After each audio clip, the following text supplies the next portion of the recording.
નમસ્તે વિદ્યાર્થી મિત્રો, આજે આપણે સ્વાધ્યાય 3.3 દાખલા નંબર 1 આદેશની રીતે ઉકેલ મેળવવો એમાં દાખલા નંબર 3 થી આપણે શરૂઆત કરીશું. પહેલો અને બીજો દાખલો આપણે આગળના વિડિયોઝમાં જોઈ લીધો છે. હવે આપણે દાખલા નંબર 3 થી શરૂઆત કરીએ તો દાખલા નંબર 3 ની અંદર આપણને બે વિચલ સુરેખ સમીકરણ આપેલા છે. એને આપણે કહી દઈએ સમીકરણ નંબર 1, સમીકરણ નંબર 2. હવે તો કે આદેશની રીતે ઉકેલ મેળવવાનો છે. દરેક વખતેની જેમ વારંવાર એકને એક રીત તમે કર્યા જ કરશો એટલે તમને શું થશે તો કે એ રીતે છે એ તમને ન જાણતા તમને તમારા મગજમાં બેસી જશે. તમે જાતે દાખલો ગણી શકશો. હવે એ રીત સમજાવવા માટે મારે દરેક વખતે તમને સમજાવવું નહીં પડે. તમે જાતે કરી શકશો કે ચાલો બે સમીકરણ છે એમાંથી કોઈ એક સમીકરણને આપણે શું કરવાનું છે તો કે એમાંથી આપણે ચલને કરતા બનાવવાના છે. તો હું આ સમીકરણને સિલેક્ટ કરું છું. શું આવશે તો કે સમીકરણ 1 પરથી શું મળશે? સમીકરણ 1 પરથી તો કે પહેલા સમીકરણ લખીએ જેથી કરીને ભૂલ ના પડે. સમીકરણ લખીએ છીએ એટલે હું x અથવા y બેમાંથી એકને જ ડાબી બાજુએ રાખું છું. તો હું કોને સિલેક્ટ કરું છું? y ને. તો કે y છે કેવા છે? માઈનસ છે. 3x છે સામે જશે, બરાબરની સામેની બાજુએ જશે, પ્લસ છે માઈનસ થઈ જશે. 3 3x. હવે તો કે y છે મને પ્લસ જોઈએ છે તો મારે માઈનસ ને સામે જવા દેવા પડે અથવા તો નિશાની ચેન્જ કરવી પડે. બંને બાજુએ જેટલા પદ દેખાય એ બધા જ પદની નિશાની ચેન્જ કરવી પડશે કારણ કે મારે y છે માઈનસ નથી જોતા, શું જોઈએ છે? પ્લસ જોઈએ છે. જો પ્લસ હોય તો નિશાની બદલવાની કોઈ જરૂર નથી. હવે આવું થઈ જશે, y માઈનસ હતા પ્લસ થઈ જશે તો સામે પણ નિશાની ચેન્જ થશે. 3 છે માઈનસ થઈ જશે અને આ પ્લસ થઈ જશે. તો હું આ બંનેને છે ને એક્સચેન્જ કરીને લખું છું કે જેથી કરીને આપણને ગણતરી કરવામાં સહેલું પડે. શું એક્સચેન્જ કરું છું તો આ પદને હું પહેલા લખું છું. શું છે તો કે 3x માઈનસ હતા કેવા થઈ ગયા પ્લસ, 3 પ્લસ હતા કેવા થઈ ગયા માઈનસ. આને કહીશું આપણે સમીકરણ નંબર 3. આ વસ્તુ મેં ખાલી પદની અદલ બદલ કરી છે, નિશાની તો ઓલરેડી બદલાઈ જ છે. આ વસ્તુ ના સમજાય તો એક સ્ટેપ વચ્ચે વધારે કરવું પડે. શું કરવું પડે તો અહીંયા માઈનસ આપવાના અહીંયા પ્લસ આપવાના અને પછી તમે પદોની અદલાબદલી કરી શકો છો પણ તમને આ વસ્તુ સમજાઈ જશે. હવે અહીંયાથી આપણે શું કરવાનું છે તો કે સમીકરણ નંબર 3 મળી ગયું. એ y ની વેલ્યુ છે એ આપણે સમીકરણ નંબર કેમાં મૂકી દેશું તો કે 2 માં. હવે આપણે સમીકરણ 1 ને પહેલા સિલેક્ટ કર્યું હતું, હવે કોને સિલેક્ટ કરશું તો કે સમીકરણ 2 માં y બરાબર 3x 3 મૂકતા. હવે તો આપણે જે સમીકરણ નંબર 2 છે એને તો પહેલા લખવું પડે તો કે 9x 3y બરાબર 9. મૂકીએ કિંમત 9x માઈનસ 3 ગુણ્યા કૌંસમાં આવશે 3x 3 બરાબર 9. તેથી શું થશે તો કે 9x માઈનસ 3 ગુણ્યા 3 તેરી ને 9 માઈનસ પ્લસ માઈનસ 3 તેરી 9 ગુણ્યા x ના શું થશે x થશે. કૌંસ છે કૌંસ છોડીએ છીએ. જ્યારે કૌંસ છોડીએ અને કૌંસ કરીએ ત્યારે હંમેશા જો માઈનસ નિશાની આગળ હોય તો નિશાની બદલશે ને બદલશે જ. યાદ રાખવાનું છે આપણે કૌંસ ખોલવું અને કૌંસ બંધ કરવું એ ઘર જેવું છે. ઘરની અંદર કોઈ વ્યક્તિ નવા આવે તો પણ આપણા ઘરમાં ચેન્જીસ થાય. ઘરમાંથી કોઈ વ્યક્તિ બહાર જાય, કોઈ હોસ્ટેલમાં ને ભણવા જતા હોય તો તમારા ઘરમાં ઘણા બધા ચેન્જીસ આવે. કોઈને ગમે નહીં, મમ્મી પપ્પાને ના ગમે તો આ એક છે ને કૌંસ છે ઘર જેવું છે અને આ છે ને એ વ્યક્તિ છે. માઈનસ છે ને એ અંદર એડ થશે તોય ફેરફાર થશે, માઈનસ બહાર નીકળશે તો પણ ફેરફાર થશે. હંમેશા યાદ રાખો કૌંસ છે અને ઘર સમજી લો તો ઘર ખુલશે તો પણ ચેન્જીસ થશે, ઘર બંધ થશે તો પણ ચેન્જીસ થશે. શું ચેન્જીસ થશે તો કે નિશાની બદલી જશે. પ્લસ અથવા તો માઈનસ થઈ જશે, માઈનસ અથવા તો શું થઈ જશે પ્લસ થઈ જશે. તો કે માઈનસ માઈનસ પ્લસ 3 તેરી 9. નિશાનીમાં ક્યારે ભૂલ પડવી ન જોઈએ. હવે તો કે અહીંયા શું થશે 9x પ્લસ છે 9x માઈનસ છે તો ઉડી જશે. તો કે આવું થાય 9 બરાબર 9. જોજો અહીંયા 9x ઉડી જાય છે. ફક્ત ને ફક્ત અચળ પદ જ વધે છે. ચલવાળા પદો તો ઉડી જાય છે. ફક્ત અચળ સંખ્યા વધે છે કે 9 બરાબર 9. હવે આવું તો મેં નોંધમાં તમને લખાયું જ હતું કે ઘણી વખત તમને એવા પદો મળશે કે જેમાં એક પણ ચલ હશે નહીં, ચલ વગરનું પદ હશે. તો જ્યારે ચલ વગરનું પદ મળે છે ત્યારે તમારે ખાસ ચેક કરવાનું કે આ ચલ વગરનું પદ સાચું છે કે ખોટું. તો જો એને ખબર પડે છે કે આ વિધાન કેવું છે તો કે સાચું છે. શું સાચું છે? તો કે 9 બરાબર 9. તો એ તો સાચું જ કહેવાય. કોઈ પણ જગ્યાએ આપણે જાય તો 9 બરાબર 9 જ રહેશે. ક્યારે 9 બરાબર 8 કે 9 બરાબર 10 થશે નહીં. તો આપેલું વિધાન કેવું છે? તો કે સાચું છે. તો જો આપેલ વિધાન સાચું હોય તો એના માટે મેં નોંધ લખાવી. યાદ છે ને? શું લખાવ્યું હતું? કે જો આપેલ વિધાન સાચું હોય તો આપેલા સમીકરણ યુગ્મને અસંખ્ય ઉકેલો મળશે કે અનંત ઉકેલો મળશે. કેવા ઉકેલો મળશે? તો કે કોઈ એક ઉકેલ નહીં મળે, અનંત ઉકેલ મળશે. તો એના માટે આપણે લખવું પડે કે આપેલ વિધાન સત્ય છે. તેથી આપેલ સમીકરણ યુગ્મને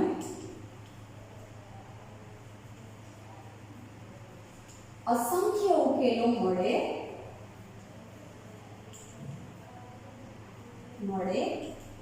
છે.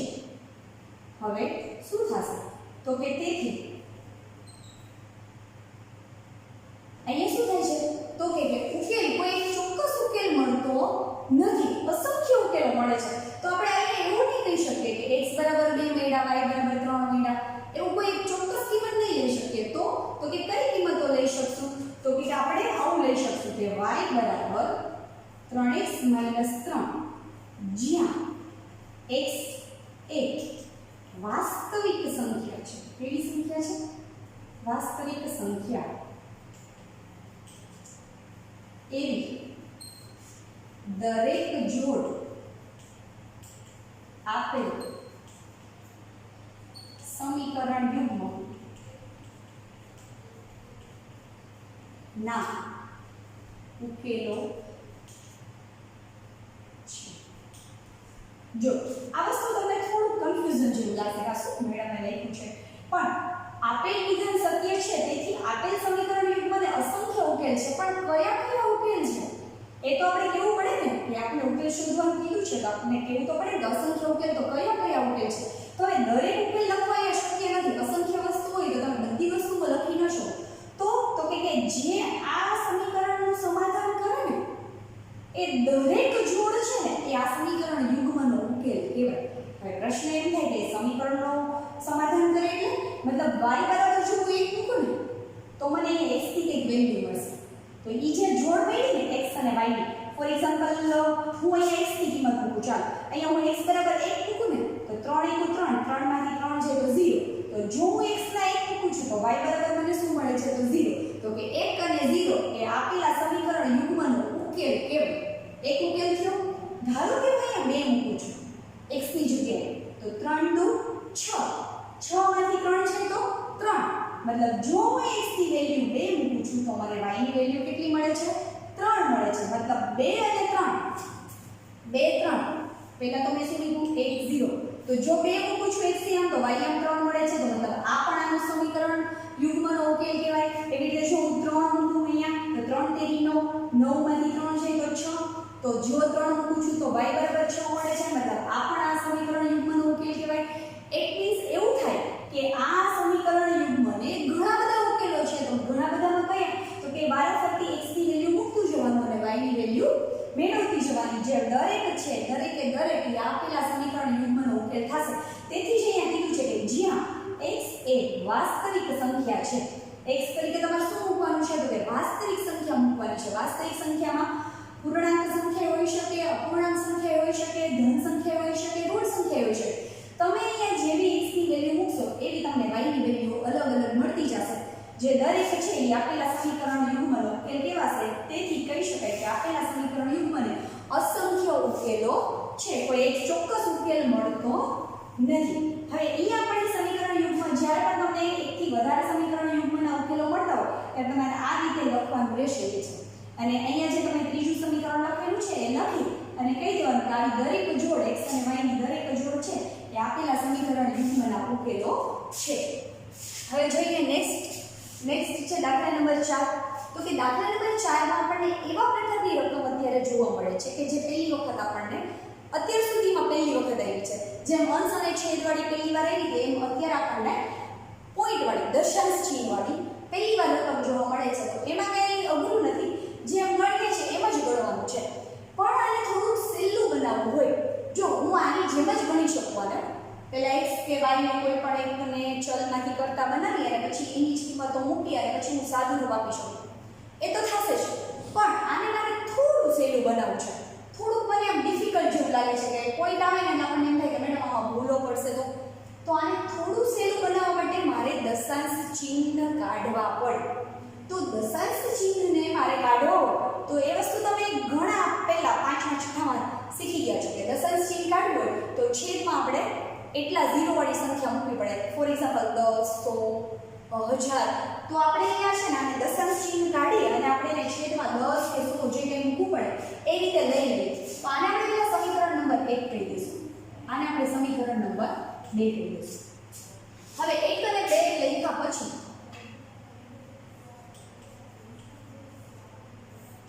હવે આપણે શું કરશું તો કે હવે આમાં દશાંશ ચિહ્ન કાઢવું છે ને તો આપણે આવી રીતે લેશું કે આ 0 પોઈન્ટ છે એને હવે લખીએ 2x છેદમાં 10 પ્લસ 3y છેદમાં 10 બરાબર 13 ના છેદમાં 10. હવે તો કે 10 10 10 10 આવી તો ગયા, પણ શું કરવાનું તો કે હવે અહીંયા જો તમે અહીંયા બંનેના છેદમાં 10 છે એટલે હું ડાયરેક્ટ જો મને આવડતું હોય તો હું ડાયરેક્ટ અંશ જ લખી શકું કેમ કે છેદમાં 10 તો ઓલરેડી ઉડી જાય છે. પણ ન સમજાય તો આપણે આવું કરવાનું છે, સમછેદી છે મતલબ અંશનો શું થઈ જશે સરવાળો અને છેદમાં શું આવી જશે 10. ઘણાને એવું થશે મેડમ અહીંયા છેદ ઉડે છે ઉડાડી દઈએ. જો છેદ ઉડાડશો તો દાખલો તો ઉલટેનો કન્ફ્યુઝન વાળો થઈ જશે અને બહુ અઘરો થઈ જશે. છેદ નથી ઉડાડવા આપણે અહીંયા 5 ગુણ્યા 10 છેદ ઉડાડવા નથી. આપણે આને થોડુંક સોર્ટ આઉટ કરીને આપણે આને થોડુંક સહેલું બનાવવું છે. સહેલું કેમ બનાવશે તો કે આપણે આમાંથી દશાંશ ચિહ્ન નીકળી જશે અને છેદના 10 નીકળી જશે એવું કંઈક કરીએ. જો સમછેદી છે એટલે 10 લીધા, અંશમાં બંનેનો સરવાળો કરી નાખો બરાબર 13 ના છેદમાં 10. સામે સરવાળા બાદબાકીમાં જો સરખા પદ અને સરખી નિશાની હોય તો ઉડાડી શકાય. સામે ગુણાકારમાં સરખા પદ હોય તો ઉડાડી શકાય, ભાગાકારમાં સરખા પદ હોય તો ઉડાડી શકાય. તો હું અહીંયા 10 10 ઉડાડી શકું છું તો હું ઉડાડી દઉં છું. અથવા ન સમજાય તો ભાગાકારમાં છે એ પદ ક્યાં જશે ગુણાકારમાં, તો અહીંયા આવીને ઉડી જશે, આવું થશે. જોજો એકવાર લખવાનું નથી, ફક્ત ને ફક્ત સમજવાનું જ છે. આ 10 ભાગાકારમાં છે, સામે છે તો ક્યાં જશે ગુણાકારમાં. અંશ અને છેદમાંથી 10 10 ઉડાડી શકાશે. જો અહીંયા ન સમજાય તો સામે લઈ જઈને ઉડાડી શકાય, પણ એવું કરવાની કોઈ જરૂર જ નથી. સામે છેદ સરખા હોય તો સામે છેદ સરખા ઉડાડી શકાય છે.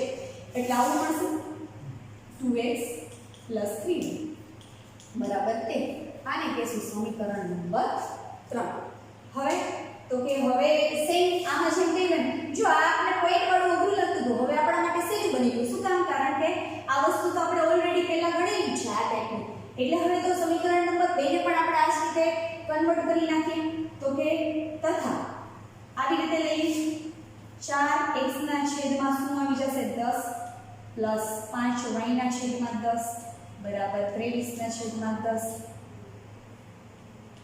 બરાબર. હવે તો કે અહીંયા પણ ફરીથી આપણને મન થાય છેદ ઉડાડવાનું, છતાંય આપણે છેદ ઉડાડવાના નથી. પણ જે ઉપર કર્યું એમાં સમછેદી છે, અંશનો થઈ જશે સરવાળો છેદમાં તો કે કોમન છેદ આવી જશે 10. સામેની બાજુએ 23 ના છેદમાં 10 10 10 ઉડી જશે એટલે આવું થશે 4x 5y બરાબર 23. આને કહેશું સમીકરણ નંબર 4. હવે જે વસ્તુ આપણને પહેલેથી આપી દીધા હતા એ વસ્તુ આપણને હવે મળી. પોઈન્ટ વાળું કાઢીને હવે આપણે સાદા સમીકરણ મળી ગયા છે. તો હવે આપણે જેમ ગણતા ટાઈમ જ કોઈ પણ એક સમીકરણને સિલેક્ટ કરી લઈએ તો આ થોડું સહેલું લાગે છે. તો હવે સમીકરણ 3 પરથી શું કરશું? સમીકરણ 3 પરથી તો કે સમીકરણ 3 પરથી મારે કોઈ પણ એક ચલને કરતા બનાવવા છે. તો હું કોઈ પણ એક ચલને કરતા બનાવું છું તો 2x ને આ બાજુએ રાખું છું અને y ને સામે લઈ જાઉં છું તો 3y આખું સામે જશે. પ્લસ તો કેવું થઈ જશે તો કે માઈનસ થઈ જશે. હવે 3y માઈનસ તો થઈ ગયા પણ મારે તો ફક્ત ને ફક્ત x ની જ વેલ્યુ જોઈએ છે. એટલે આવું થશે 13 - 3y છેદમાં 2. આ 2 ગુણાકારમાં છે, સામે જશે તો શું થઈ જશે ભાગાકારમાં થઈ જશે. એટલે આને કહેશું સમીકરણ નંબર 5. તમે સમીકરણને ગમે કેટલા નંબર આપી શકો, તમારે જરૂરી હોય ત્યાં નંબર આપતું જવાનું, બાકી એમ જ નંબર આપવાનો તો પણ ચાલે. હવે આ સમીકરણ નંબર 5 છે જેમાં આપણને શેની વેલ્યુ મળે છે x ની x બરાબર શું મળે છે તો કે 13 - 3y/2 હવે આ x ની વેલ્યુ કોઈ પણ સમીકરણમાં મૂકી શકું આમાં 3 નંબરના સમીકરણમાં સોરી 4 નંબરના સમીકરણમાં 3 ઉપરથી તો મળી છે એટલે આપણે 3 માં ન મૂકીએ તો હવે આમાં કોઈમાં મૂકીએ એટલે તો અઘરું જ છે આપણે તેને સહેલું બનાવીશું તો આપણે શેમાં મૂકશું સમીકરણ નંબર 4 માં તો લખીએ શું લખશું તો કે સમીકરણ 4 માં શું મૂકવું છે તો કે x બરાબર 13 - 3y/2 મૂકતા ચાલો હવે સમીકરણ નંબર 4 પર જઈએ સમીકરણ નંબર 4 4x + 5y બરાબર 23 એમાં આપણને જ્યાં x દેખાય ત્યાં આપણે શું મૂકવાનું છે તો કે 13 - 3y/2 તો આવું થશે તેથી 4 13 - 3y/2 પ્લસ 5y બરાબર 23 મૂકી દીધા પછી તો સાદુરૂપ આપણી જાતે આપણને જેમ આવડે એ રીતે લખવાનું છે જો કઈ અઘરું નથી આમાં જે સમીકરણો દેખાય છે એવું લાગે છે 1 2 3 4 મેડમ કન્ફ્યુઝન થાય કે કયું શેમાં મૂકવાનું તો કઈ કન્ફ્યુઝન ક્રિએટ કરવાનું જ નથી આ તો આપણે ભૂલી ગયા હવે આ બેને ટાર્ગેટમાં રાખવાનું આમાંથી આપણે x ની વેલ્યુ મૂકી તો એ x ની વેલ્યુ આપણે સમીકરણ નંબર શેમાં મૂકી દેશું 4 માં એ 4 ની જે વેલ્યુ મળશે એ શેમાં મૂકી દેશું સમીકરણ નંબર 5 માં જોઈએ પહેલા વેલ્યુ તો કાઉન્ટ કરીએ આ અંશમાં છે આ છેદમાં છે છેદ ઉડાડવા હોય તો ઉડાડી શકાય શું થશે તો કે 2 દુ 4 જેથી કરીને આપણું સાદુરૂપ સહેલું થઈ જાય હવે આ 2 નો ગુણાકાર 13 સાથે 2 નો ગુણાકાર 3y સાથે 2 નો ગુણાકાર 3 સાથે કરું છું તો 2 13 સાથે કરું છું તો 13 દુ ને 24 માઈનસ અહીંયા તો કે 3 દુ 6 અને y ના y માઈનસ છે તો માઈનસ જ રહેશે પ્લસ 5y બરાબર 23 હવે તો કે હવે શું થશે તો કે 6y છે અને પ્લસ 5y છે સોરી હા ઓકે સર 5y છે 6y છે બેની આપણે શું કરશું બાદબાકી થશે અને આ 26 છે એને ક્યાં જોવા દેશું સામે તો આવું થશે 26 અહીંયા 6y છે પ્લસ સોરી માઈનસ છે અને 5y છે પ્લસ છે બંનેની નિશાની વિરુદ્ધ છે બાદબાકી થશે બાદબાકી કરશો એટલે મોટા પદની નિશાની આવશે મોટું શું છે 6 પહેલા તો 6 માંથી 5 જાય એટલે ખાલી હોય એક જ હોય મોટું શું છે તો કે 6y એની નિશાની મૂકી દીધી સામે શું આપ્યું છે તો કે 23 હવે તો કે 26 ને સામે જવા દઈએ 26 આગળ જોઈએ છે પ્લસ છે સામે જશે તો કેવા થઈ જશે માઈનસ થઈ જશે આવો જવાબ આવશે માઈનસ y બરાબર 24 માંથી 23 જાય તો 3 આવે પણ કેવા 3 માઈનસ 24 માંથી 23 જાય તો 3 મોટા પદની નિશાની એટલે શું આવશે માઈનસ હવે તો કે સામે માઈનસ માઈનસ શું થઈ જશે પ્લસ એટલે y બરાબર શું મળ્યું આપણને 3 મળ્યું હવે y બરાબર 3 મળ્યું એ y બરાબર 3 આપણે શેમાં લઈ લેશું તો કે સમીકરણ નંબર 5 માં સમીકરણ 5 માં y બરાબર 3 મૂકી દઈએ સમીકરણ નંબર 5 માં તેથી x બરાબર 13 - 3 ગુણ્યા 3 છેદમાં 2 y ની જગ્યાએ મેં શું મૂકી દીધું ડાયરેક્ટ 3 મૂકી દીધા છે હવે આવું થશે 13 - 9 ભાગ્યા 2 તેથી x બરાબર શું મળશે તો કે 13 માંથી 9 જશે ને એટલે 4 આવશે અને 4 ભાગ્યા 2 2 દુ ને 4 એટલે x બરાબર મને શું મળે છે તો કે 2 મળે છે જો અહીંયા તમને કદાચ થોડું જોવામાં પ્રશ્ન થાય તો તમે વ્યવસ્થિત રીતે તમારી જાતે ગણતા હશો તો તમને કોઈ પ્રશ્ન નહીં થાય 13 - 9 13 માંથી 9 છે તો 4 4 ભાગ્યા 2 એટલે 2 x ની વેલ્યુ શું મળી ગઈ આપણને 2 આપણો સમીકરણનો ઉકેલ આપણને મળી જાય છે આપણે સમીકરણનો ઉકેલ જે મળે છે તમારે નીચે નોટ ડાઉન કરીને લખી નાખવાનું છે તેથી આપેલ સમીકરણ યુગ્મ હું અહીંયા લખું છું નીચે જગ્યા નથી તમારે નીચે લખવાનું છે તેથી આપેલ સમીકરણ યુગ્મ નો ઉકેલ શું મળે છે તો કે x બરાબર કેટલા મળે છે 2 અને y બરાબર 3 મળે છે ઓકે આ તમારે તમારે નીચે આ વાક્ય લખવાનું છે. અહીંયા આપણે 2 દાખલા પૂર્ણ થાય છે. દાખલા નંબર 5 આપણે નેક્સ્ટ વિડીયોમાં જોશું. સેમ રીત સેમ જ રકમ આવી જ રકમો આવશે, જેમાં સેમ રીતે જ તમારે ઉકેલ મેળવવાનો છે, કે જેમાં તમારે આ જ રીતે આદેશની રીતે જ ઉકેલ મેળવવાનો રહેશે. ચાલો નેક્સ્ટ વિડીયોમાં મળીએ આપણે બાળકો.